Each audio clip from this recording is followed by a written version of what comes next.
IPL 2026-এর জন্য চলে এসছে 5টি নতুন নিয়ম। হ্যাঁ, বিসিআই 5টি নতুন নিয়ম অ্যানাউন্স করে দিয়েছে এবং তার সঙ্গে আইপিএলের 3টে team Kolkata night Riders, Mumbai Indians এবং তার সঙ্গে রাজস্থান রয়্যালসের কাছ থেকে এসেছে 3টি গুরুত্বপূর্ণ খবর। যেই গুরুত্বপূর্ণ খবরগুলো আমি তোমাদেরকে দিতে চলেছি, তাই পুরো ভিডিওটা দেখবে এবং চ্যানেলটাকে সাবস্ক্রাইব করে রাখবে এবং এরকম আরও ভিডিও পেতে চ্যানেলটাকে অবশ্যই সাবস্ক্রাইব করে রাখবে। তো চলো পুরো ভিডিওতে যাওয়া যাক। তো সেই 5টি নিয়মকে কি বলতে চলেছি, 5টি নিয়মের মধ্যে প্রথম নিয়ম হচ্ছে ইম্প্যাক্ট প্লেয়ার, তার সঙ্গে হচ্ছে ডিউ এবং নো বলের সম্বন্ধে এবং স্লো ওভার রেট এবং তার সঙ্গে এই যে প্র্যাকটিস ম্যাচ চলে সেই প্র্যাকটিস ম্যাচকে নিয়ে কথা বলতে চলেছি। তো প্রথমে ইম্প্যাক্ট প্লেয়ারের কথা বলি। ইম্প্যাক্ট প্লেয়ারকে নিয়ে কথা উঠেছে বিসিসিআইয়ের উপর এবং তারা এই ইম্প্যাক্ট প্লেয়ার যে এই জিনিসটা 12 নম্বরে যে প্লেয়ারটা থাকে সেই প্লেয়ারটাকে মানে 2027 পর্যন্ত তারা এই ইম্প্যাক্ট প্লেয়ারের এই ব্যাপারটাকে রাখবে 2027 পর্যন্ত। তারপরে তারা ভেবে দেখবে এবং তারপরে ইম্প্যাক্ট প্লেয়ার এই জিনিসটাকে তুলে দিতেও পারে বিসিসিআই। হ্যাঁ, এই খবরটা আসছে ইম্প্যাক্ট প্লেয়ার হিসাবে বিসিসিআই কাছ থেকে। 2 নম্বর যেটা আছে সেটা হচ্ছে ডিউ। হ্যাঁ, যখন একটা মাঠে ডিউ বেশি পড়ায় কী হয়, বল পুরো ভিজে যায় এবং সেখানে পেস বোলিং অতটা ঠিক ভালো হয় না এবং তার সঙ্গে বলার অতটা ঠিক ভালো জিনিস মানে সুবিধা পায় না। তাই এই ডিউ বোলিংয়ের ক্ষেত্রে 11 ওভারের পর যদি কোনো বলার বা কোনো বলার যদি চায় তাহলে তারা 2টো বল ইউজ করতে পারে। হ্যাঁ, খেলাতে তারা 2টো বল ইউজ করতে পারে এবং তার সঙ্গে 3 নম্বর যেই খবরটা আছে সেটা হচ্ছে নো বল সিস্টেমের। হ্যাঁ, এতদিন ধরে ডিআরএস দেওয়া হতো কি যে এলবিডব্লিউ ডিআরএস দেওয়া হতো এবং তার সঙ্গে আগের বছর করা হয়েছিল ওয়াইড বলের ক্ষেত্রে ডিআরএস দেওয়া সুযোগ, কিন্তু নো বলের ডিআরএস সুযোগ করা হয়নি। কিন্তু এবছর বিসিআই অ্যানাউন্সমেন্ট করে দিচ্ছে যে নো বলেরও ডিআরএস দেওয়া হবে এবং তার জন্য 2টো যে ডিআরএসের থাকে প্রথম ইনিংসের জন্য সেটা তারা পাবে এবং যদি কোনো ব্যাটার দেখে যে না এটা ঠিক বল নয় এবং ফেয়ার বল নয়, এটা নো বল হতে পারে, তাহলে তারা ডিআরএস নিতে পারে এবং দেখতে পারে।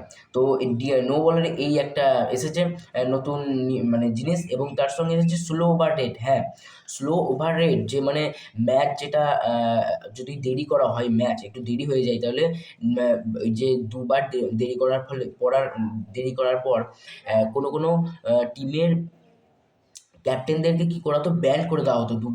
দুবারের পর যদি তারা স্লো ওভার করে দেয় তাহলে তাদের সেই সমস্ত ক্যাপ্টেনদেরকে কী করা হতো যে ব্যান করে দেওয়া হতো। কিন্তু 2026 থেকে সেই জিনিসটা আর করা হবে না।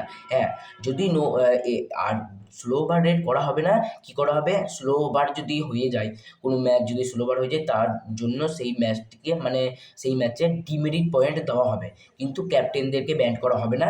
এবং তার সঙ্গে যদি এই ডিমেরিট পয়েন্ট যদি তুলে দেওয়া হয় তাহলে একটা অসুবিধা হবে, যেটা যদি 7টা থেকে ম্যাচ শুরু হয় তাহলে ম্যাচটা প্রায় 12টা পর্যন্ত চলতে পারে। হ্যাঁ, কোনো টি-20 ম্যাচ মানে প্রায় টি-20 ম্যাচ 3.5 ঘন্টা পর্যন্ত চলার টাইম থাকে, কিন্তু এই স্লো ওভার রেট তুলে দেওয়ার ফলে এটা প্রায় থাকতে পারে 4 ঘন্টা পর্যন্ত ম্যাচটা খেলা হতে পারে।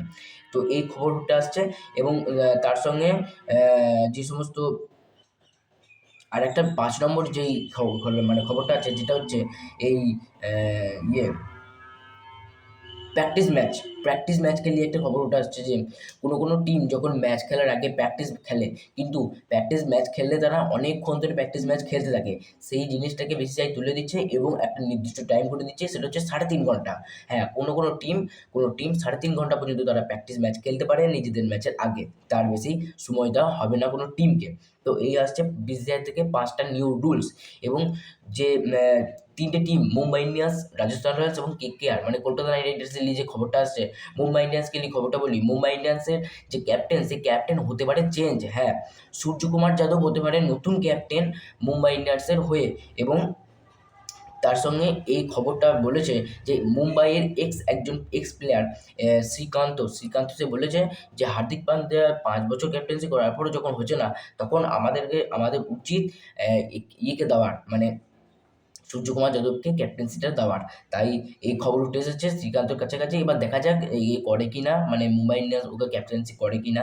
আর তার সঙ্গে রাজস্থান রয়্যালসের কাছ থেকে যে খবরটা উঠে আসছে সেটা হচ্ছে রাজস্থান রয়্যালসের দাসুনা সানাঙ্কা যে প্লেয়ারটা, সেই প্লেয়ারটা হবে স্যাম কারানের রিপ্লেসমেন্টে। হ্যাঁ, দাসুনা সানাঙ্কা পিএসএল এ ম্যাচ খেলতো এবং সে সেই ম্যাচ থেকে তার নাম তুলে নিয়েছে এবং বলছে যে আমরা খেলবো না, আইপিএলে খেলতে যাব।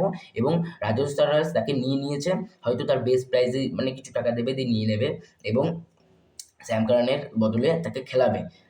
এটাই খবর উঠে আসছে রাজস্থান রয়্যালসের কাছ থেকে। এবং কলকাতা নাইট রাইডার্সের কাছ থেকে যে খবরটা উঠে আসছে, ভাই কলকাতা নাইট রাইডার্সের প্র্যাকটিস ম্যাচ হচ্ছিল এবং প্র্যাকটিস ম্যাচে কলকাতা নাইট রাইডার্সের প্লেয়ারগুলো খুবই ভালো খেলেছে।